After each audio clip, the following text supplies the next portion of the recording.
বলিউডের রোমান্টিক থ্রিলারের কথা উঠলেই যে নামটা সবার আগে আসে সেটা হলো ফানা। আমির খান আর কাজলের অসাধারণ কেমিস্ট্রি আজও দর্শকদের মনে গেঁথে আছে। বিশেষ করে দেখো না গানটি,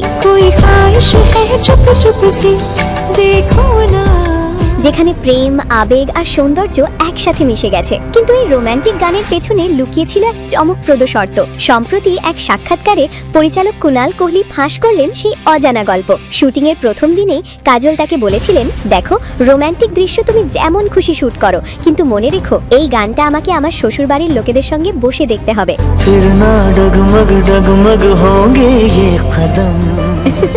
অর্থাৎ রোম্যান্স হবে, কিন্তু শালীনতার সীমা কখনোই পেরোবে না। আরো অবাক করা বিষয় হলো, এই সিনেমার জন্য কাজল কিন্তু প্রথম পছন্দ ছিলেন না। তখন তিনি সদ্য মা হয়েছেন, তাই কুনাল কোহলি ভেবেছিলেন তিনি হয়তো রাজি হবেন না। কিন্তু স্ক্রিপ্ট শোনার পর সবাইকে চমকে দিয়ে তিনি নিজেই রাজি হয়ে যান জুনি চরিত্রে অভিনয় করতে। কাজলের সেই শর্ত মেনেও আমির খান আর তার রোম্যান্সকে অসাধারণভাবে ফুটিয়ে তোলা হয়েছিল।